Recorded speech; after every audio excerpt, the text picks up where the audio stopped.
মানে dream big তাহলে হচ্ছে অ্যাচিভ বিগ হতে পারবে।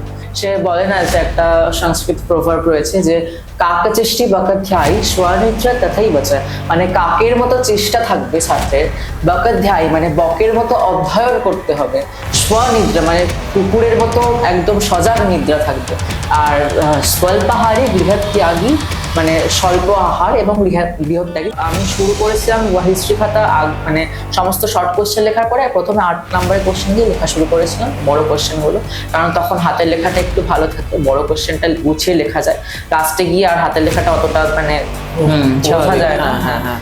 এবার নরেন্দ্রপুরে নানারকম মানে কো কারিকুলার অ্যাক্টিভিটিস থাকতো, গান হোক আঁকা হোক, সেগুলো করতে গিয়ে আমার পড়ার সময় আরও কাট অফ হয়ে যেত। এবার সেই মানে কমতি সময়টা, যে সময়টা কমে গেছিলো, সেটা মানে মেকআপ করার জন্য আমার লাস্ট 1-2 মাস প্রচুর মানে পড়তে হয়েছিল সারাদিন।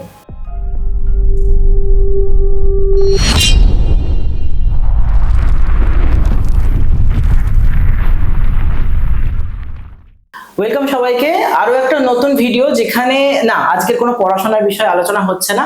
আজকের আমার পাশে যে কিশোরটি রয়েছে, ফুটফুটে কিশোর একদম বলতে গেলে, খুব সাবলীল হাসি, ও এইমাত্র ঘুরে এসছে আমাদের রাজ্যের মুখ্যমন্ত্রী তার সামনে থেকে বা তার কাছ থেকে। কেন ওকে নিয়ে আজকে বসলাম, কি আজকের এই ভিডিওটায় থাকবে, সেই কথাগুলো তো বলবোই। সেই কথাগুলো বলার আগে কয়েকটা ডেটা দিই। এই ছেলেটি সোমজ্যোতি এবারে ওর প্রাপ্ত নাম্বার, মাধ্যমিকে প্রাপ্ত নাম্বার 700-র মধ্যে 691, এবং 3টে subject, physical science, life science এবং জিওগ্রাফি, এই 3টে সাবজেক্টে ও 100-তে 100 পেয়েছে। অনেকেই ওকে দেখেছো হয়তো বিভিন্ন সোশ্যাল মিডিয়া থেকে শুরু করে নিউজ মিডিয়াতে। এবছরে মাধ্যমিকে অর্থাৎ 2026-এ মাধ্যমিকে 7ম স্থান অধিকার করেছে সোমজ্যোতি দাস, শর্টে সোম। আমি আজকের আলাপচারিতায় সোমের সঙ্গে একটু পরিচয় করবো। সোম, তোর বাড়ি কোথায়? আমার বাড়ি বারুইপুরে, বারুইপুর থেকে একদম স্টেশন থেকে একটু ভিতরে। ভালোই। আচ্ছা, মানে প্রপার বারুইপুর একদম। আচ্ছা, তোর পড়াশোনা কোন মাধ্যমে? পড়াশোনা আমার ছোটবেলা থেকে বাংলা মাধ্যমে। আচ্ছা সোম, দেখ, অনেকে অনেক প্রশ্ন তোকে হয়তো করেছেন, ইদানিং তুই অনেক ইন্টারভিউ দিয়েছিস, তো আমি একটু অন্যরকম প্রশ্ন করব। আমি এই প্রশ্নটা হিন্টস তোকে দিইনি আগে থেকে। সেটা হলো যে এবছর মাধ্যমিকে, আমি জানি না এই ডেটাগুলো তোর পক্ষে বা যারা দেখছেন বা যারা দেখছো সবার পক্ষে এটা কতটা জানা বা অজানা, সেটা হচ্ছে এই বছর মাধ্যমিকে 90%-এর ওপর, টোটাল বলছি আমি, টোটাল রেজাল্টে 90%-এর ওপর পেয়েছে হচ্ছে 1.46% ছেলে মেয়ে। মানে বুঝতেই পারছিস 90%-এর ওপর পাওয়া বেশ টাফ, বা তারা নিজেকে তৈরি করেনি। এর পরের যে ডেটাটা বলবো সেটা খুব আমাকে খুব হার্ট করেছে, বা আমরা যারা পড়াশোনার সঙ্গে যুক্ত, যারা শিক্ষকতার সঙ্গে যুক্ত, তাদেরকে খুব হার্ট করেছে। সেটা হচ্ছে 55%-এর তলায়, 55% নাম্বার পেয়েছে 50 জন, মানে 50% তলা স্টুডেন্ট। ঠিক আছে, এই ডেটাগুলো কেন বললাম, কেন একটা নেগেটিভ জায়গা দিয়ে আজকে শুরু করলাম, তোকে বলতেই পারতাম অনেক কনগ্রাচুলেশন, অনেক ভালো রেজাল্ট করেছিস, এগুলো মানে বললাম না একটাই কারণে, সেটা হচ্ছে বিগত এতগুলো বছর ধরে আমরা যারা ছাত্রছাত্রীদের তৈরি করার চেষ্টা করছি, সেখানে আমি দেখছি পড়াশোনা থেকে পিছিয়ে যাওয়ার একটা টেন্ডেন্সি এসে গেছে। তুই তো দেখেছিস তোর বন্ধুদের যারা একসাথে গ্রুপ স্টাডি করতিস, বা যারা মাধ্যমিক দিয়েছে তো সবাই তো সহপাঠী, তো এদের মধ্যে পিছিয়ে পড়ার কি কি কারণ আছে বলে তোর মনে হয়? মানে পিছিয়ে পড়ার সব থেকে যেটা বড় কারণ আমার কাছে মনে হয় এই যুগে এসে দাঁড়িয়ে, সব থেকে বড় কারণ মোবাইল ফোন সব থেকে, মানে অ্যাডিকশন। আচ্ছা, তুই মোবাইল থেকে বেরিয়েছিস কিভাবে? প্রথম কথা, আমি নরেন্দ্রপুর মিশনে থাকতাম, সুতরাং ওখানে তো আমি মোবাইল ফোন হাতে পাওয়ার কোনো সুযোগই ছিল না। আচ্ছা। আর দ্বিতীয়ত, যখন বাড়ি আসতাম তখন মোবাইল ফোন ব্যবহার করতাম না বলবো না, কারণ মানে এটা প্রযুক্তির যুগ, সবাইকে ব্যবহার করতেই হবে মোবাইল ফোন। তবে সেটা যতটা পারতাম যে ভালো কাজে, যেমন কোনো অনলাইন লেকচার দেখলাম এরকম কিছু, আর মাঝে মাঝে বিনোদনের জন্য তো টুকটাক চলে। সুতরাং ওখানে নরেন্দ্রপুরে থাকাকালীন তো একদমই হতো না, আর পুরোটাই নিজের পাওয়ার উপর, মনের পাওয়ার উপর ডিপেন্ড করে। আচ্ছা, তাহলে মোবাইল ফোন ছাড়া আর বিশেষ কিছু নেই, সমস্যা কিছু নেই? সমস্যা আছে বলতে, মোবাইল ফোনটা সব থেকে বড় ব্যাপার, তারপরে আরো ব্যাপার হচ্ছে যে মানে ছোট বয়স থেকে অনেকে বেশি মানে ম্যাচিওর হয়ে যাচ্ছে বলতে গেলে, সবাই বেশি শো অফ করার দিকে চলে যাচ্ছে, তারপরে তাই জন্য তারা পড়াশোনা থেকে ডাইভার্ট হয়ে যাচ্ছে। আচ্ছা, এটাকে আমরা এরম ভাবে ভাবতে পারি যে অ্যাম্বিশন লেস লাইফ? হ্যাঁ, আপনি বলতে পারেন অ্যাম্বিশনলেস লাইফ, কারণ গোটা অ্যাম্বিশনটাই এখনকার মানে যারা ইয়াং জেনারেশন রয়েছে তাদের অ্যাম্বিশনটাই হয়ে দাঁড়াচ্ছে যে আমার কাছে, আমি অপরের কাছে নিজেকে বড় করে দেখাবো। আচ্ছা, বেশ। সোমজ্যোতির সঙ্গে কথা এগোবে, সেই ক্ষেত্রে বলে রাখি সোমজ্যোতির প্রাপ্ত নাম্বার হচ্ছে 691, 700-তে অবশ্যই। এবং ও 3টে সাবজেক্ট, 3টে বিষয়ে, ফিজিক্যাল সায়েন্স, লাইফ সায়েন্স এবং জিওগ্রাফি, যে 3টে বিষয় ও হচ্ছে 100-তে 100ই পেয়েছে। আচ্ছা সোমজ্যোতি, তুই কি এই রেজাল্টটায় খুশি? মানে আমি তুলনা করব না বা সেই দৃষ্টতাও আমার নেই, কিন্তু আমি রিসেন্ট একটি ভিডিও দেখেছি, সম্ভবত সিবিএসই বা আইসিএসসি এরকম বোর্ড হবে, যেখানে একটি স্টুডেন্ট সে 500-তে 499 পেয়েছে। সেখানে তার মা বাবা বলছে যে আর একটা নাম্বার পেলে খুব ভালো হতো। তো না, আমি মানে এটাকে কোনো নেগেটিভিটির জায়গায় রাখছি না, হতেই পারে তার এক্সপেকটেশন হয়তো ফুলফিল হয়নি। তো তুই যেরকম পরীক্ষা দিয়েছিস তাতে করে কি তুই ঠিকঠাক নাম্বার পেয়েছিস? প্রথম কথা, এক্সপেকটেশন ছিল যে কোনো 1 থেকে 10-এর মধ্যে আশা ছিল যে আসবো, মেধা তালিকায় আসবো, আশা ছিল। কারণ মানে নিজে কেমন পরীক্ষা দিয়েছে সেটা তো একমাত্র আমরা নিজেরাই বলতে পারবো না, তাই আশা ছিল। কিন্তু সবসময় এটাই মনে রাখতে হবে যে বেশি আশা করাটা ভালো, কারণ তাহলেই মানে মানুষ আগে মানে এগিয়ে যেতে পারবে। মানে ড্রিম বিগ, তাহলেই হচ্ছে অ্যাচিভ বিগ হতে পারবে। কিন্তু যদি মানে অতিরিক্ত আশা হয়ে যায়, বিশেষ করে এটা ইন্ডিয়ান প্যারেন্টসদের ক্ষেত্রে হয়, অনেক ইন্ডিয়ান প্যারেন্টসরা নিজেদের মানে অসম্পূর্ণ অ্যাচিভমেন্ট গুলো নিজেদের ছেলেদের বা মেয়েদের উপর চাপিয়ে দেয়, তাই জন্য একটা মেন্টাল স্ট্রেস তৈরি হয়। তাই জন্য মানে বাবা মারা এরকম করে যে ছেলে মেয়েকে পড়াশোনা ছাড়া কিছুই করাচ্ছে না। আমি এটা একদমই পক্ষপাতী নয়। আচ্ছা, আমি যতদূর সোমজ্যোতির বাবা মার সঙ্গে আলাপ হয়েছে তাতে করে যেটুকু কথা হয়েছে, সোমজ্যোতি এখন 11 কন্টিনিউ করছে, সায়েন্স নিয়ে পড়বে সোমজ্যোতি। তাতে করে আমি যেটুকু বুঝেছি ওর মা বাবার সাথে কথা বলে, ও খুব ভাগ্যবান একজন পুত্র ওর মা বাবার। মানে ওর মা বাবা পুরোপুরি ওকে ছেড়ে দিয়েছে। তো সোমজ্যোতি, কি হতে চাস পরে বড় হয়ে? কি ইচ্ছে আছে? বড় হয়ে ইচ্ছা রয়েছে যে নিট ক্লিয়ার করে এমবিবিএস করব, তারপরে মানে তথাকথিত ডক্টরি না করে ইচ্ছা আছে যে রিসার্চ লাইনে যাওয়ার, মানে পিএইচডি করার, তারপরে স্পেশালাইজেশন। আচ্ছা, মানে তুই অ্যাকচুয়ালি একাডেমিকেই থাকতে চাস? একাডেমিকেই থাকতে চাই। আচ্ছা সোমজ্যোতি, আর একটা চ্যালেঞ্জ আমাদের যারা মাধ্যমিকে এই স্থানের মধ্যে থাকে তাদের একটা চ্যালেঞ্জ থাকে, সেটা হচ্ছে যে মাধ্যমিকে যে ছেলে মেয়েগুলি 1 থেকে 10-এ থাকে বা টিভির পর্দায় নিউজ পেপারে আসে, তারা উচ্চ মাধ্যমিকে অনেকেই আমরা দেখতে পাই না, তারা পরিবর্তন হয়। এই বছর উচ্চ মাধ্যমিকে একজন আছে যে মাধ্যমিকে প্রথম হয়েছিল, তুই জানিস? হ্যাঁ, বলকে? চন্দ্রচূড়। তো এরকম কিন্তু মানে এরকম প্রতি বছর আমরা পাই না। এটা ধরে রাখা কতটা শক্ত বলে তোর মনে হয়, নাকি এটা ছেড়ে দিতে হবে ভাগ্যের উপরে? প্রথম কথা, যে মাধ্যমিকের পড়া তো উচ্চ মাধ্যমিকের পড়া থেকে সম্পূর্ণ আলাদা। মাধ্যমিকের পড়া যদি একটা পুকুরের মতো হয়, তাহলে উচ্চ মাধ্যমিকটা একটা সমুদ্র পড়া।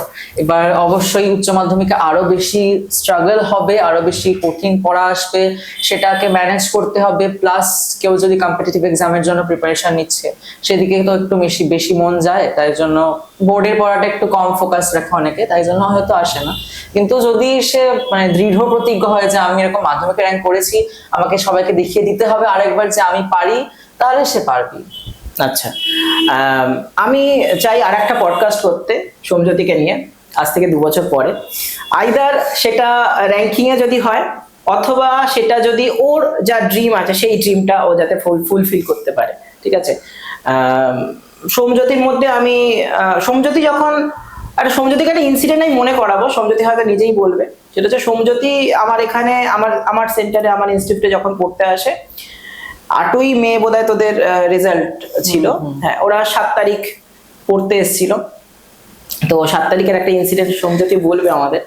তো আমি কেন জানি না, আমার মনে হয়েছিল যে সোমজ্যোতির মধ্যে একটা পোটেনশিয়াল লুকিয়ে আছে। এবং আমি শুধু না, আমার মনে হয় সোমজ্যোতির যতজন শিক্ষক শিক্ষিকা আছেন, ইভেন ওর সব থেকে বড় শিক্ষক শিক্ষিকা ওর মা বাবা, আমরা সবাই হয়তো বুঝি যে কোন স্টুডেন্টের মধ্যে পোটেনশিয়ালিটি আছে, কোন স্টুডেন্টের মধ্যে পোটেনশিয়ালিটি নেই। এটা কোনো স্টুডেন্টকে আমরা খুব ওপরেও তুলে দিচ্ছি না বা খুব নামিয়েও আনছি না, আমি খুব স্ট্রেট কাট কথা বলতে খুব বেশি পছন্দ করি, সেজন্য বলছি। সেটা হচ্ছে যে অনেকের মধ্যে এই যে সোমজ্যোতি বললো যে মানে দৃঢ় প্রতিজ্ঞা যে আমাকে করতেই হবে, আমাকে পারতেই হবে, আমাকে দেখিয়ে দিতেই হবে, এই ধরনের স্টুডেন্ট যারা আছে বা যারা নিজেকে এই জায়গায় তৈরি করতে চাও তোমরা, বা যেসব গার্জিয়ান আছেন তাদের উদ্দেশ্যেও বলবো যে আপনাদের সন্তানদের যাদের মধ্যে দেখবেন এরকম প্রবণতা আছে তাদেরকে আরো বেশি অনুপ্রাণিত করুন। তার সাথে সাথে যারা এখন চেষ্টা করছো বা সোমজ্যোতি বা আরো যারা রয়েছে, যারা র্যাঙ্কিং এর মধ্যে রয়েছে, তাদেরকে দেখে তোমাদেরও মনে হচ্ছে না আমরাও তো তাহলে পারি এই জায়গাটা আসতে, না পারার মতো তো খুব টাফ ব্যাপার কিছু না, তো তাদেরকে বলবো যে এই জায়গাটা চেষ্টা করো। এবার একটু ইনসিডেন্টটা আমি সোমজ্যোতির কাছ থেকে জানতে চাইছি। হ্যাঁ, তো 7ই মে আমি স্যারের ইনস্টিটিউটে পড়তে এসেছিলাম। এবার তখন পড়ার মাঝে মাঝে একটু স্যার মজা করেই বলেছিলেন যে দেখা গেল হয়তো কালকে রেজাল্ট বেরোবে আর তুই র্যাঙ্ক করে গেলি। তখন আমি খুব একটা ভাবিনি যে এরকম হবে, কারণ মানে অতটাও ভাবিনি যে হয়ে যাবে হঠাৎ করে। আর মানে প্রত্যাশা ছিল যে, একটা ক্ষীণ প্রত্যাশা ছিল যে র্যাঙ্ক আসতে পারে। এবার পরের দিন বলে না গুণী মানুষ অনেক দূরদর্শী হয়, দিয়ে স্যারের কথাটা পরের দিন সত্যি হয়। তো তখন খুবই আনন্দ হয়েছিল। স্যারকে প্রথম ফোন করে জানাই, আমি মানে মেসেজ করে লিখি হোয়াটসঅ্যাপে, আমার রেজাল্টটা পাঠাই। এই তখন আমি স্যারকে ফোন করে বলেছিলাম যে আপনি বলেছিলেন স্যার এরকম, আর সত্যিকারের এটা হলো। একদমই তাই। আমি চাই যে যারা তোর থেকে জুনিয়র, এখন ধর ক্লাস 9-এ পড়ে বা মাধ্যমিক দেবে বিশেষ করে, তাদের কোন কোন কাজগুলো করতে বলবি আর কোনগুলো বলবি না, আগে তুই বল কোন কোন কাজ করতে বলবি তাদের। মানে সব থেকে প্রথম কথা, যদি মাধ্যমিকে ভালো ফলাফল কেউ চায় তাহলে আমার মনে হয় যে সেপ্টেম্বর এরকমের মধ্যে গোটা সিলেবাসটা গুটিয়ে নেওয়া উচিত। এর মধ্যে সিলেবাস গুটিয়ে নিয়ে তারপর যতটুকু সময় থাকছে পুরোটাই টেস্ট পেপার সলভের উপর ফোকাস করতে হবে। যত বেশি টেস্ট পেপার সলভ করবে, যত সড়গড় হয়ে যাবে, তো যত মানে কোয়েশ্চেনের যা আনসার, কোয়েশ্চেন বলার সাথে সাথে যেন ঠোঁটস্থ হয়ে যায়। আর যেগুলো উইক সাবজেক্ট কারোর, যেমন আমার ম্যাথস একটু উইক সাবজেক্ট ছিল, সেগুলো প্রচুর প্র্যাকটিস করতে হবে। ম্যাথস হোক, ফিজিক্যাল সায়েন্স হোক, বা যে কোনো সাবজেক্ট হোক না, কোনো উইক সাবজেক্টের উপর বেশি ফোকাস দিতে হবে। হয়তো সেটা কারণ পড়তে ভালো লাগছে না, কিন্তু সেইটাই বেশি সময় দিতে হবে, না হলে সেই সব সাবজেক্টটা আরো পিছিয়ে পড়বে। আচ্ছা, তুই সায়েন্স নিয়েছিস, দেখ আমিও দেখেছি আমার এখানে যেসব বাচ্চারা সায়েন্স নেয়, তোরা আসবো একটা পার্ট বাকি আছে, সেটা হচ্ছে কি কি বারণ করবি সেটা আসবো। আমি যদি ম্যাথের কথা বললি বলে বলছি, সেটা হচ্ছে ও সায়েন্স নিয়েছে, এরকম আমার কাছে অনেক বাচ্চা পড়তে আসে, বা আপনারাও হয়তো যারা টিচার যদি কেউ দেখছেন তাদের কাছেও এরকম আসে যে স্যার আমি নিট দেবো কিন্তু আমি ফিজিক্স কেমিস্ট্রি বাড়ানো ম্যাথ নেবো না। আমি পার্সোনালি এই জিনিসটাকে একদম সাপোর্ট করি না। ছেলে মেয়েদের একটা সাইকোলজিতে চলে, বা হয়তো কারোর গার্জেনদের মধ্যেও সাইকোলজিতে চলে যে ম্যাথে আমি সময়টা অতিরিক্ত দেব না, আমি সেই সময়টা ফিজিক্স কেমিস্ট্রি বায়োতেই দেব। তুই কি কি কম্বিনেশন নিয়েছিস? আমি নিয়েছি ফিজিক্স, কেমিস্ট্রি, বায়োলজি আর কম্পিউটার সায়েন্স। আচ্ছা, ও কিন্তু ম্যাথ নেয়নি, ঠিক আছে? মানে আমি কিন্তু ওকে সাপোর্ট করছি না এটার জন্য। সেটা হচ্ছে ম্যাথ না নেওয়ার কারণ কি? ম্যাথ বলতে মানে তোর কি মাধ্যমিকের ভয়টা এখনো কাজ করছে যে না ম্যাথটা ভালো লাগে না? হ্যাঁ, ম্যাথটা ভালো লাগে না বলতে সেরকম নয়, কারণ 11-এ আমার যতদূর মনে হয় যে ম্যাথটা রয়েছে সেটা অ্যাপ্লাইড ম্যাথামেটিক্স নয়, তো একটু মানে কোর পিওর ম্যাথামেটিক্স। মানে তুই ফিজিক্সের জন্য ম্যাথটা আলাদাভাবে তৈরি করে নিবি, অ্যাকচুয়ালি যে কারণে সবাই ম্যাথটা নেয়। হ্যাঁ, সেটা তৈরি করে নিবি। ফিজিক্সের নিউমেরিক্যাল সলভের জন্য তো ম্যাথ আলাদা করে করে নিতেই পারবো, মানে আচ্ছা। যেইটুকু বেসিক লাগে সেটুকু তুই তৈরি করে নিবি। বেশ, এবার তুই যেটা বলছিলিস যে কি কি করা বারণ বলে তোর মনে হয়, যেটা করলে, যেটা না করলে ভালো। পরীক্ষার 1 মাস কি 2 মাস আগে থেকে একদম মানে জান প্রাণ লড়িয়ে পড়াশোনা করতে হবে পুরোপুরি। আর সারা বছর কেউ যাই করুক না কেন, যেমন আমি নরেন্দ্রপুর মিশনে পড়তাম, ওখানে আমাদের একদম ধরা বাঁধার সময় ছিল 6 ঘন্টা। অনেকের কাছে শুনি যে তারা বলে যে আমি 10 ঘন্টা পড়েছি, 14 ঘন্টা পড়েছি। এবার তারপরে আমি মনে করি যে মানে পড়াশোনাটা তো খুবই সাবজেক্টিভ বিষয়, সবার কাছে মানে পড়ার টেকনিক একরকম হয় না। আমি মনে করি যে কেউ যদি 1 ঘন্টা মন দিয়ে পড়ে সেটাই মানে এফেক্টিভ হয়, কিন্তু কেউ যদি 10 ঘন্টা পড়লো কিন্তু বইয়ের দিকে তাকিয়ে বসে থাকলো, তাহলে সেটা কোনো লাভের হবে না। এবার নরেন্দ্রপুরে নানা রকম মানে কো কারিকুলার অ্যাক্টিভিটিস থাকতো, গান হোক, আঁকা হোক, সেগুলো করতে গিয়ে আমার পড়ার সময় আরো কাট অফ হয়ে যেত। এবার সেই মানে কমতি সময়টা, যে সময়টা কমে গেছিল, সেটা মানে মেকআপ করার জন্য আমার লাস্ট 1-2 মাস প্রচুর মানে পড়তে হয়েছিল সারাদিন। এবার ওই সময়টা খুব ক্রুশিয়াল টাইম এক্সাম ভালো করার জন্য। মানে ব্যাকলগ রাখা যাবে না, ব্যাকলগ রাখা যাবে, এই হচ্ছে ব্যাপার, ব্যাকলগ রাখা যাবে। সেম এন্ট্রান্স, যে কোনো এন্ট্রান্স এক্সামের ক্ষেত্রেও ব্যাকলগ একদম রাখা যাবে। আচ্ছা, দেখ প্রত্যেক মানুষ, একটা কথা আছে যে অপরাধী হচ্ছে অপরাধ স্থলে কিছু না কিছু ক্লু ফেলে যায়, তো প্রত্যেক ছেলে মেয়ে হচ্ছে ভুল করে। তুই কি কি ভুল করেছিস পড়াশোনার ক্ষেত্রে? পড়াশোনার ক্ষেত্রে আমার মানে ভুল হচ্ছে আমি প্রচুর এক্সট্রা পড়ে ফেলেছি, কারণ আমার ভালো লাগে, এক্সট্রা পড়তে ভালো লাগে, কিন্তু মাধ্যমিকের ক্ষেত্রে আমার মনে হয় না সেটা খুব একটা এফেক্টিভ হয়েছে। আর সেটা কোনো ক্ষেত্রে এফেক্টিভ হয়েছে আর বলে মনে হয় না, কারণ এক্সট্রা বলতে আমি একটু কেমিস্ট্রি হোক বা বায়োলজি হোক অনেক এক্সট্রা বই ঘাঁটতাম, ভালো লাগতো। সেটা মাধ্যমিকের ক্ষেত্রে একটু টাইম ওয়েস্ট বলে আমার মনে হয়েছে। দ্বিতীয় কথা, সারা বছর আমার মনে হয়েছে যে আরেকটু পড়াশোনায় ফোকাস করলে ভালো হতো, আর ম্যাথটা যদি আরো প্রথম থেকে যদি ফোকাস দিতাম তাহলে 1 নাম্বারটা যেত না, তাহলে খুব ভালো লাগতো। আচ্ছা, তার মানে আমরা আরেকটা 100 পেতাম। হ্যাঁ। আচ্ছা, একটু তোর স্কুলিং গুলো বলি। তোর 4 পর্যন্ত হচ্ছে প্রাইভেট স্কুল একটি, তাই তো? রামকৃষ্ণ আশ্রম ইনস্টিটিউট। আচ্ছা, এটা আমাদের বারুইপুরেই। আর নেক্সট হচ্ছে 5 to 10 হচ্ছে তোর নরেন্দ্রপুর রামকৃষ্ণ মিশন। এখন তুই কোথায় মানে ভর্তি তো হয়েছিস 11-এ? হ্যাঁ, এখন আমি সারদা বিদ্যাপীঠ, সোনারপুর সারদা বিদ্যাপীঠ। আচ্ছা, এটাও প্রাইভেট স্কুল? হ্যাঁ, এটা প্রাইভেট। আচ্ছা, তুই তোর যে কটা স্কুল, প্রত্যেকটা স্কুলের মধ্যে ওই রামকৃষ্ণ সারদা দেবী আছে। ব্যাপারটা রয়েছে, ওই ব্যাপারটার মধ্যে জড়িয়ে রয়েছে, বড় হচ্ছে ওর মধ্যেই। একদম। এখানে হয়তো প্রাইভেট গভর্নমেন্ট এরকম স্কুল হিসেবে আমি ভাগ করবো না, কিন্তু কোথাও একটা রামকৃষ্ণ মিশন আমাদের এবছর ওদের ব্যাচ এবং 12-এর ব্যাচ এবং আগের বছরও আমরা দেখেছি খুব ভালো রেজাল্ট দিতে পেরেছে। যেটা হয়তো আগে আমরা দেখতাম যে সাউথ চব্বিশ পরগনা, কলকাতা এখান থেকে রেজাল্ট আসতো না, বিভিন্ন জেলা থেকে রেজাল্ট আসতো। এখন জেলা থেকে রেজাল্ট অতটা ভালো আসছে না। আগের বছরও দেখেছি, এবছরও আমরা তাই দেখলাম, রামকৃষ্ণ মিশন থেকে যথেষ্ট ভালো রেজাল্ট আসছে। ও একা না, ওর মতো বোধহয় আরো কজন আছে মাধ্যমিক ব্যাচে? আমরা টোটাল মানে আমাকে ধরে মাধ্যমিকে 7 জন। মাধ্যমিকে 7 জন। আচ্ছা, কেন অন্য জেলা থেকে ছেলেমেয়েরা পিছিয়ে পড়ছে? মানে তোর কি মনে হয় যে শিক্ষা পরিকাঠামোগত কিছু সমস্যা তারা ফেস করছে, যেটা হয়তো রামকৃষ্ণ মিশনে নেই সেই সমস্যাটা? এবার আমার মিশনে মনে হয় যে এই জিনিসটা খুবই ভালো, কারণ আমাদের মিশনে ছোটবেলা থেকে এরকম ভাবে শেখানো হয়েছে যে শিক্ষক যিনি, সে তোমার দাদার মতো। আমরা সবাই ওখানে মানে আমরা যতজন শিক্ষক রয়েছে তারা আমাদের দাদা, আমরা সবাইকে দাদা দাদা বলে ডাকি। এবার একটা ইমোশনাল বন্ডিং তৈরি হয়, তারপর একটা খুব ভালো সম্পর্ক তৈরি হয়, যার জন্য একটা টিচারকে খুব আপন বলে মনে হয়, এবং তার কাছে কোনো মানে কিছু জিজ্ঞাসা করার জন্য কোনো দ্বিধাবোধ থাকে না, কিছু থাকে না। এবার সেইটাই সমস্যা মনে হয় যে আমার অনেক জায়গায় হয়তো অনেকে টিচারকে আপন বলে মনে করতে পারে না, বা ভয় পায়, হয়তো অনেকে ডাউট জিজ্ঞাসা করতে চুপ করে থেকে যায়, হয়তো অনেকে জানে অনেক কিছু কিন্তু তারা জিজ্ঞাসা করতে পারে না। হ্যাঁ হ্যাঁ, এই জিনিসটা আমি বেশ কিছু জায়গায় দেখেছি। আচ্ছা, তোরা কি মানে আবাসিক, মানে ওখানে থেকে পড়াশোনা করেছিস না বাড়ি থেকে যাতায়াত করতিস? না, আবাসিক। ওটা মানে ওখানে কোনো এরকম অপশন নেই বাড়ি। আচ্ছা, তো দেখ অনেকেই আছে যারা রামকৃষ্ণ মিশনে, মানে আমি এরকম দেখেছি একদম ছোটবেলা থেকেই চলে গেছে, সেখানেই তাদের একটা মাইন্ডসেট তৈরি হয়ে গেছে। কারণ স্বাভাবিক মা বাবার সঙ্গে থাকা আর একদম পুরাটা অন্য পরিবেশে গিয়ে সেখানে তোর বয়সী বন্ধু বান্ধব, ওদের একটা রুলস রেগুলেশন আছে, সেই রুলস রেগুলেশনের মধ্যে তো আমরা সাধারণত বাড়িতে অভ্যস্ত নই আর কি। তো সেখানে গিয়ে তোর ছোটবেলায় মানিয়ে নেওয়া একরকম, বড় হয়ে মানিয়ে নেওয়া একরকম। তো সেখানে কি প্রবলেম ফেস করেছিস? ক্লাস 5-এ যখন আমি প্রথম গেছিলাম তখন মনে ছিল যে সেই দিনটা আমার খুব মনে থাকবে। মানে জানুয়ারিতে আমি প্রথম সেশন শুরু হয়েছিল আমাদের, এবার 5-এ গেছিলাম, সবাই যখন চলে যাচ্ছিল মানে তখন 5টা বেজে গেছিল, সমস্ত গার্জেনরা প্রথমবার ছেড়ে দিয়ে চলে যাচ্ছে নিজেদের ছেলেদেরকে। এবার ছেলেরাও কাঁদছে, গার্জেনরাও কাঁদছে, সে মানে একেবারে আমিও কেঁদেছিলাম, আমার মনে আছে। আমার গার্জেনরা চলে যাওয়ার পরে আমি কেঁদেছিলাম, মানে প্রায় 1 মাস মতো আমি প্রতিদিন রাত্রেবেলা খুব কাঁদতাম, আমার খুব আমার কথা মনে পড়তো। ওটাও একটা মানিয়ে নেওয়ার ব্যাপার রয়েছে। তখন অনেকে মানিয়ে নিতে পারেনি বলে তারা আবার বাড়ি চলে গেছিল মিশন ছেড়ে দিয়ে। তারপরে ওখানে সবকিছু একা করতে হয়, মশারি টাঙানো থেকে শুরু করে, যে কাপড় ভাঁজ করা থেকে শুরু করে, অনেকে নিজের কাপড় কাচা থেকে শুরু করে, নিজের খাবার প্লেট ধোয়া থেকে শুরু করে সব একা করতে হয়।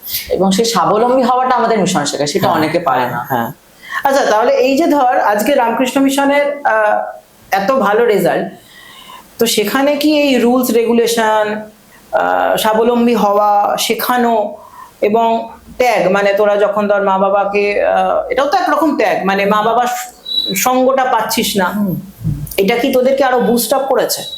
হ্যাঁ, কারণ সবসময় একটা জিনিস মাথায় কাজ করে না, যে মা বাবা আমার জন্য এত ত্যাগ স্বীকার করেছেন, মা বাবা নিজের সন্তানকে ছেড়ে একা রয়েছেন, মা বাবার মনে একটা কষ্ট কাজ করে, মা বাবা কষ্ট করে আমাকে এখানে দিয়েছেন, সেই কষ্টের প্রতিদানটা আমাকে দিতে হবে, এবং সেই প্রতিদানটা হচ্ছে রেজাল্ট।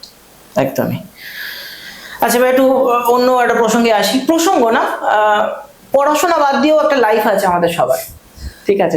পুরোটাই তো পড়াশোনা ওরিয়েন্টেড লাইফ নয়, পড়াশোনা, অ্যাম্বিশন, কিছু হতেই হবে, এটা বাদ দিয়েও একটা লাইফ আছে। অবশ্যই। সেই লাইফটা তোর কেমন? সত্যি কথা বলতে আমার ছোটবেলা থেকে তো নরেন্দ্রপুর মিশনে কেটেছে। এবার ওখানে বন্ধুদের সাথে একটা আলাদাই জগৎ, মানে মানে ওখানকার স্মৃতি আমি কখনো ভুলবো না। এতটাই ভালো একটা জীবন, ওটা একটা লাইফের আলাদা ফেজ। ওখানে মানে সমস্ত রকম, বিশেষ করে ছোট থেকে খেলাধুলার প্রতি অতটা ইন্টারেস্টেড ছিলাম না। আমার গান, আবৃত্তি, এই সমস্ত কোকারিকুলার জিনিসপত্র করতে খুব ভালো লাগে, এবং নরেন্দ্রপুর আমাকে সেই জায়গাটা দিয়েছে, আমাকে স্টেজ দিয়েছে পারফর্ম করার, গান করার, আবৃত্তি করার। ওখানে কোনো কিছুর অভাব ছিল না। আচ্ছা, আজকের পডকাস্টের শেষে কি আমরা একটা আবৃত্তি শুনতে পারি? চেষ্টা করবো, আমার মনে আছে, আমরা অনেক। ঠিক আছে, যেরকম তুই মনে করতে পারবি, অসুবিধা নেই। যে দুলাইন যদি হয় দুলাইন দেখে দেখে বলতে হবে, তাই বলবি। আচ্ছা, অ্যাম্বিশন একটা জিনিস, লাইফ আর একটা জিনিস। তো আমি বারবার, আমার কেন জানি না মনে হয় যে আমি এই প্রথম মাধ্যমিকের র্যাঙ্কার একজন পেয়েছি। আমি প্রত্যেকবার এই চ্যানেলে আমার পডকাস্টে চলে আসে, নিট কোয়ালিফাই করেছে, জেনপাস জিএনএম কোয়ালিফাই করে নার্সিং পেয়েছে বা প্যারামেডিক্যাল পেয়েছে, এরকম ছোটখাটো বাচ্চা খুব কম আসে। তো হ্যাঁ, তো মানে এখন তোর ফিউচার প্ল্যানিং আর 12-এ গিয়ে তখন সিনারিওটা কতটা এক হবে, কতটা আলাদা হবে আমরা জানি না। আমরা সবাই চাই যে তোর মনের মধ্যে যে ফিউচারের যে ছবিটা এখন ভেসে আসছে বা ভাসছে, সেটা যাতে আরো ক্লিয়ার হয়, আরো স্বচ্ছ হয়। তো ভাব, একটা এক্সট্রিম কন্ডিশনে যাই, যে তোর নিট হলো না, ঠিক আছে? তখন তুই কি করবি? মানে তোর সেকেন্ড প্ল্যান কি? মানে ডক্টরি বাদে আমার সেকেন্ড প্ল্যান কি? সেকেন্ড প্ল্যান বলতে, নিট যদি একান্ত মানে কোয়ালিফাই নাই হয়, তাহলে আমার ইচ্ছা আছে যে আমি আমার মানে যেটা মানে প্যাশন, সেটা ফলো করব। মানে আমার খুব ইচ্ছে ছিল ছোটবেলা থেকে সিঙ্গার হওয়ার, সেটা ফলো করার ইচ্ছা আছে যদি নিট না। আচ্ছা, তাহলে কি আমরা আবৃত্তি না শুনে গান শুনবো শেষে? হ্যাঁ, গান শুনতে। আচ্ছা বেশ, ঠিক আছে, তাই হবে। একটা দীর্ঘ আলাপচারিতা করে তো লাভ নেই, গল্পই হয় অ্যাকচুয়ালি এটা। তো আজকের ও একটু ক্লান্ত, কারণ রিসেন্ট বেশ কয়েকদিন ধরে ও একটু দৌড়ঝাঁপ করতে হচ্ছে ওকে। মানে সেই এরকম একটা ব্যাপার যে কেন আমি 7th হলাম, ঠিক আছে, এত চাপ এসে গেছে। তো আমরা পডকাস্টটা একটু ছোট করব, মানে শেষের দিকেই চলে এসছে। 3টে জিনিস আমি তোকে জিজ্ঞেস করব। এক, কোনো বোকা বোকা প্রশ্ন নয়, মানে যেরকম হয় তুই দেখেছিস হয়তো নিউজ চ্যানেলে এসে বলে ক ঘন্টা পড়তে, হ্যাঁ লিখে লিখে পড়তে না পড়ে পড়ে লিখতে, ঠিক আছে, এগুলো নয়। আমি খুব স্টেট কার্ড জিজ্ঞেস করব যে পড়াশোনার একটা স্ট্র্যাটেজি থাকে, সবার স্ট্র্যাটেজি আলাদা। কেউ মনে কর যে কোশ্চেন অ্যান্সার বেশি করে, কেউ কনসেপ্ট তৈরি করে, কেউ হয়তো যারা একটু ইতিহাস, বাংলা এই সমস্ত সাবজেক্টগুলো ভালোবাসে, তারা সেই সাবজেক্টের উপর আরো ডেপথ বাড়ায়, ইতিহাসটা সলিড করে মনে রাখার জন্য কিছু ফ্লোচার্ট বানায়। এরকম তোর মাধ্যমিকের যে ভাই বোন যারা রয়েছে, তাদেরকে প্রত্যেকটা সাবজেক্ট অনুযায়ী, মানে প্রত্যেকটা না হলেও ধর সায়েন্স গ্রুপ, আর্টস গ্রুপ, এভাবেও তুই বলতে পারিস যে কিভাবে পড়লে মনে রাখা ভালো যায় বা রেজাল্ট ভালো করা যায়। ঠিক আছে, আগে তুই আর্টস গ্রুপটা বরঞ্চ আগে বল। আচ্ছা, সো বাংলাতে প্রথম শুরু করছি, বাংলা দিয়ে। বাংলা আমার একটা ভালো লাগার সাবজেক্ট, আমার সমস্ত মানে বাংলা ইংলিশ দুটো লিটারেচার সাবজেক্টই খুব ভালো লাগে। এবার বাংলা তাই জন্য পড়তাম বেশ, যখন মানে ভালো লাগতো না কিছু পড়তে, মানে সায়েন্স পড়তে পড়তে খুব বিরক্ত হয়ে যেতাম, তখন বাংলা বইটা খুলে সামনে বসে পড়তাম। এবার ওটা পড়তে পড়তে সমস্ত কবিতা থেকে শুরু করে গল্প থেকে শুরু করে মুখস্থ হয়ে যেত, মানে একটা অবচেতনে কাজ করতো যে এটা বাংলা, মানে যখনই কিছু খারাপ লাগছে তখন বাংলাটা খুলে বসে পড়লাম। এবার বাংলাতে তো দুটো বই রয়েছে আমাদের, একটা মানে মেন বইটা টেক্সট বইটা, আর একটা কোনি। এবার কোনিটা আমার আমার মনে হয় না যে একদম লাইন বাই লাইন খুঁটিয়ে খুঁটিয়ে মুখস্থ করতে হবে।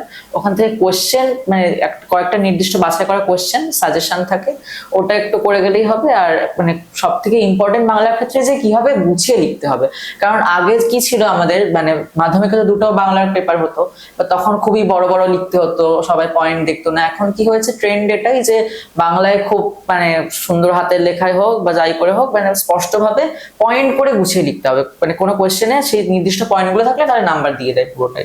এবার সেটাই বলবো যে যেন আর যাই হোক না কেন কোয়েশ্চেন খুব বড় লেখা যাবে না আনসার, কিন্তু যেন সেই নির্দিষ্ট পয়েন্টগুলো থাকে।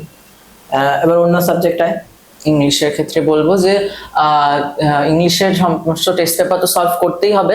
ওখান থেকে মেনলি সবার সমস্যা হয়, যেটাতে আমি শুনেছি সমস্যা সবার হয় যে আনসিন প্যাসেজের বিশেষ করে হচ্ছে যে ওয়ার্ড মিনিং গুলো থাকে। এবার সেটা তো মানে ইংলিশ তো এরকম লিটারেচার সাবজেক্ট তো আর মুখস্থ করা যায় না ওরকম ভাবে, এটা একটা রিডিং অ্যাবিলিটি পড়তে পড়তে আর তৈরি হয়। এবার ছোটবেলা থেকে আমি খুব মানে গল্পের বই পড়তে ভালোবাসতাম। এটা খারাপ হ্যাবিটও হতে পারে, কারণ বাজে হ্যাবিট হতে পারে, কারণ পরীক্ষার সময় গল্পের বই পড়েছি। এবার হচ্ছে ওটাই পড়তে পড়তে একটা রিডিং অ্যাবিলিটি বেড়ে যায়, এবার বোঝা যায় যে ওটা যে ভোকাবুলারিও বেড়ে যায়। সুতরাং ইংলিশটা অতটা সমস্যা হয় না। আর প্র্যাকটিস তো করতে হবে, সব থেকে বড় জিনিস হচ্ছে প্র্যাকটিস। কেউ যদি খুব বাজেও হয় ইংলিশে, তাহলে সে প্র্যাকটিস করতে করতে করতে করতে মানে একদম ভালো হয়ে যাবে। আচ্ছা, হিস্ট্রি পার্টটা, এবার তো হিস্ট্রি খুব ইজি কোশ্চেন এসেছিল। হিস্ট্রিতে হচ্ছে মেনলি যেটা প্রবলেম হয় সাল তারিখ মুখস্থ করতে সমস্যা হয়।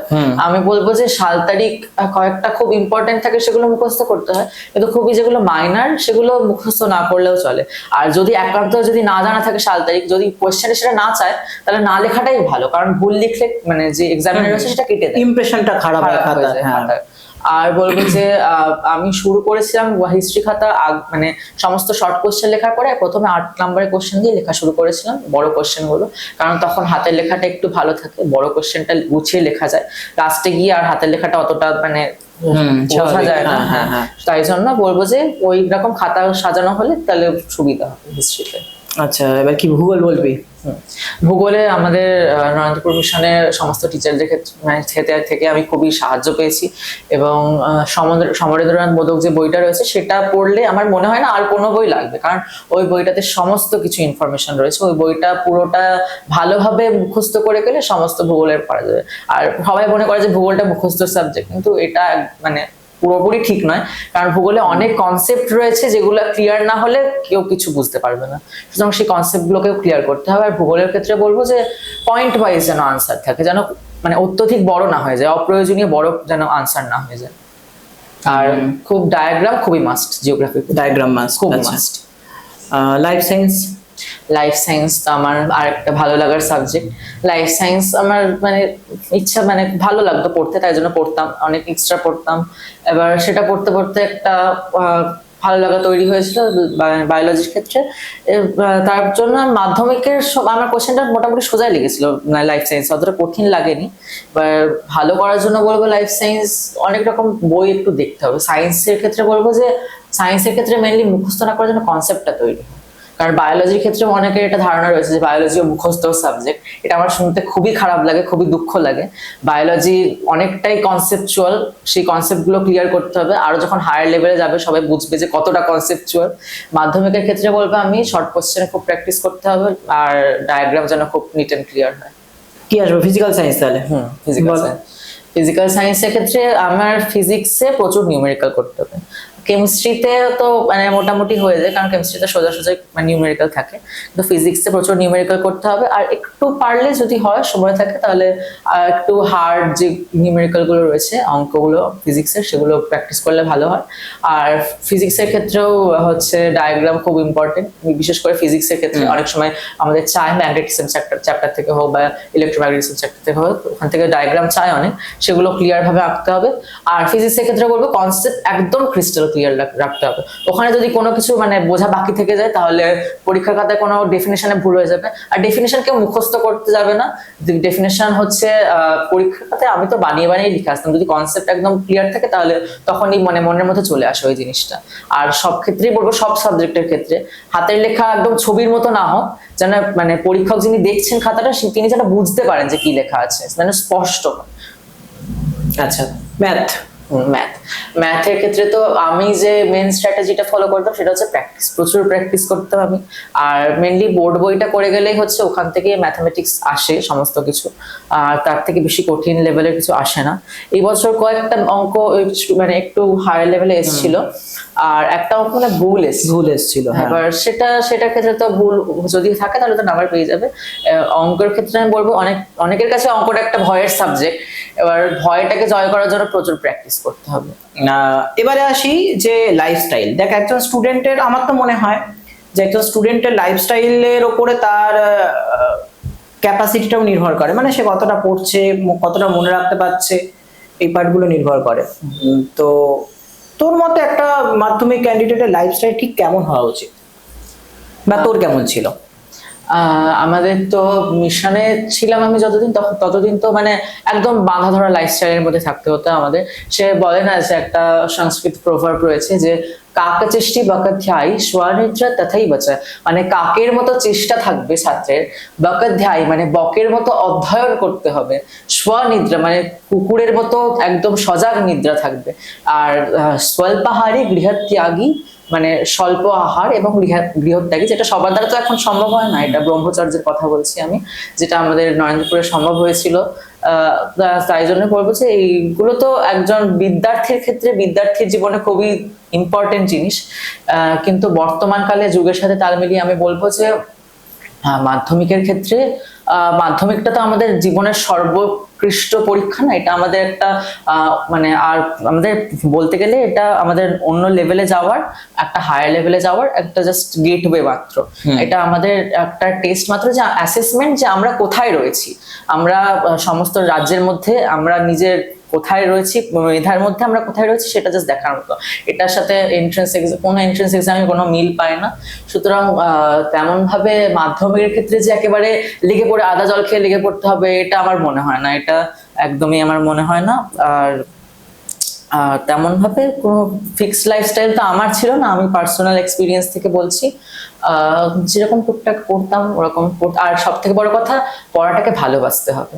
পড়াটাকে যদি ভালোবাসা যায় তাহলে পড়ার আরো ইচ্ছা বাড়বে, আর পড়ার ইচ্ছা বাড়লে তাহলে তো পড়া আপনা থেকেই হয়ে যাবে।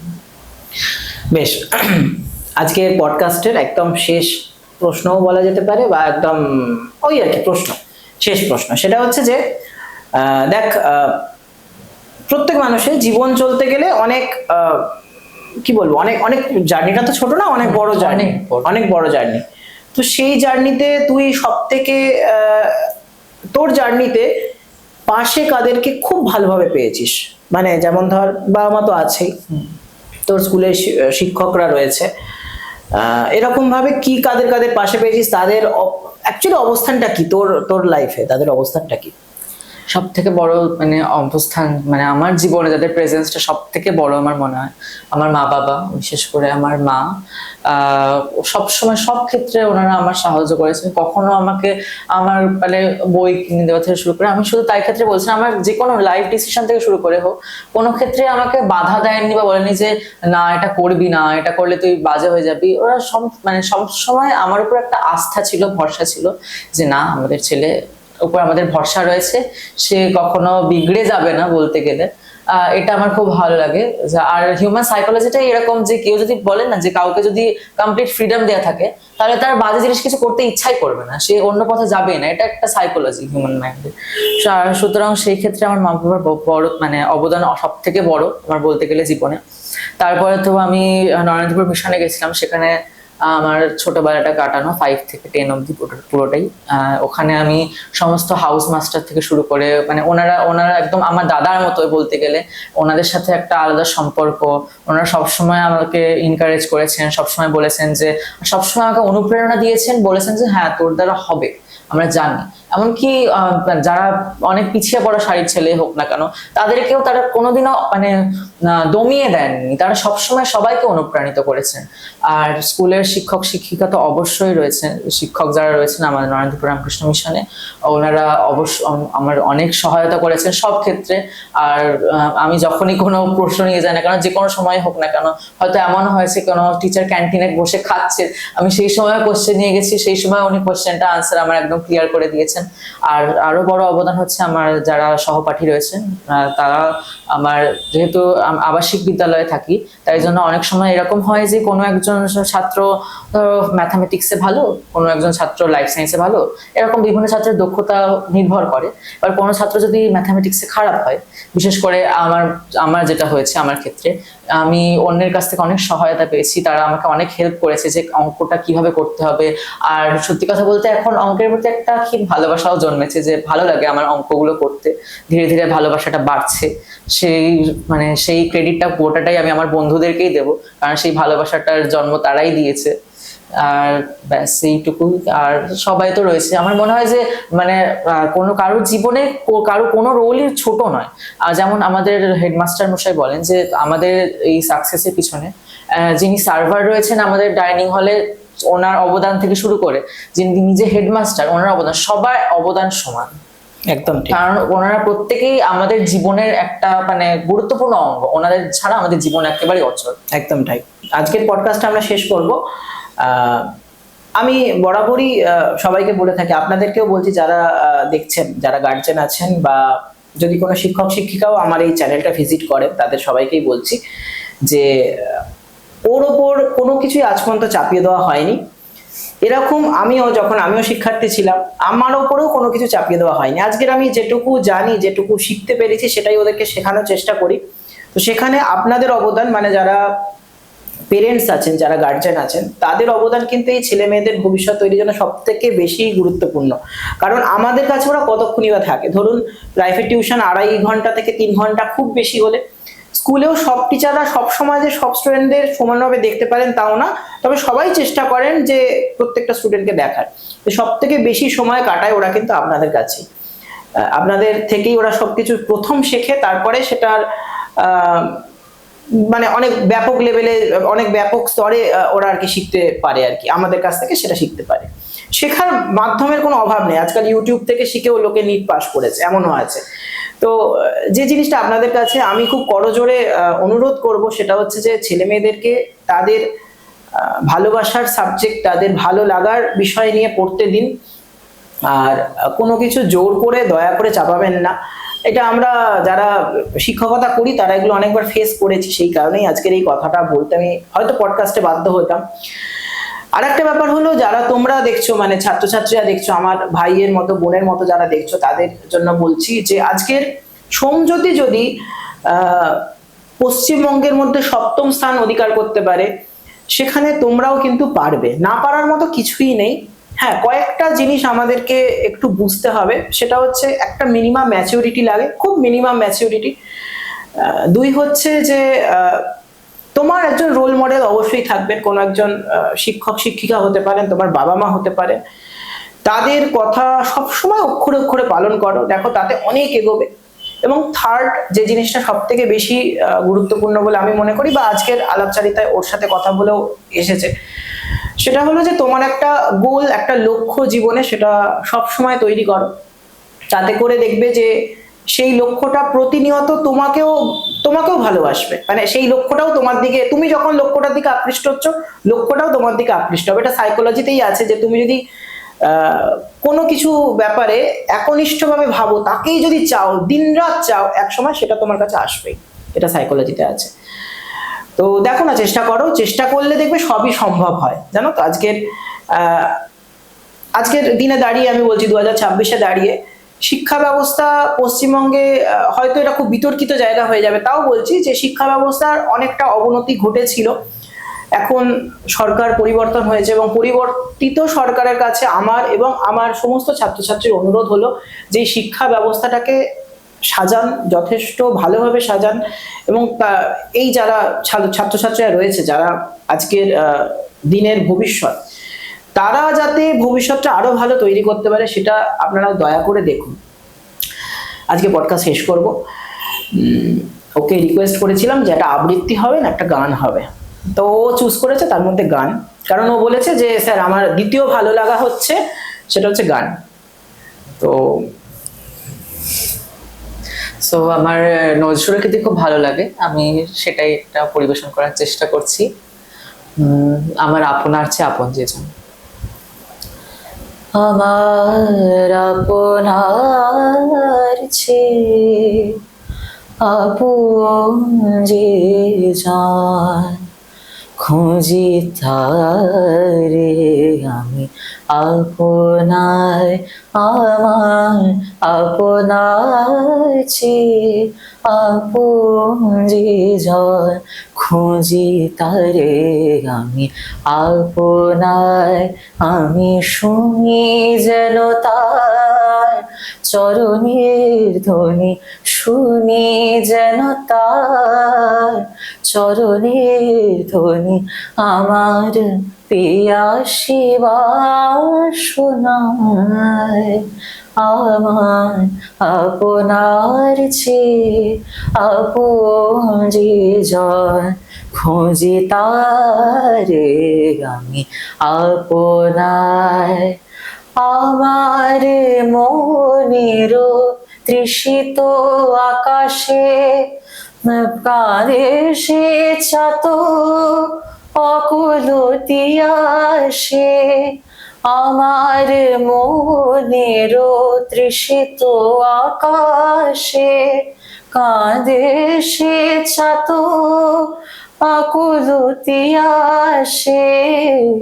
সীমালা সহসা দেখিন আসিয়া, সীমালা সহসা দেখিন আসিয়া, আপনার গলে দোলে হায় আমার আপনার চেয়ে আপন যে জান, খুঁজি তারে আমি আপনার। খুব সুন্দর, হ্যাঁ খুব সুন্দর একটা গান। আজকের তাহলে আমাদের গল্প এখানে শেষ। এরকম আরো অনেক গল্প শুনতে, তার সাথে সাথে একটু পড়াশোনা করতে আমাদের এই চ্যানেলটা সাবস্ক্রাইব করে রাখো। আর আজকের আলাপচারিতা যদি ভালো লেগে থাকে তাহলে একটু শেয়ার করে দাও তোমার যারা মাধ্যমিক পরীক্ষার্থী আছো তাদেরকে বলছি, তোমার বন্ধুদের কাছে, যাতে তারাও তোমার মতো ইন্সপিরেশন পায়। চলো, নমস্কার সবাইকে।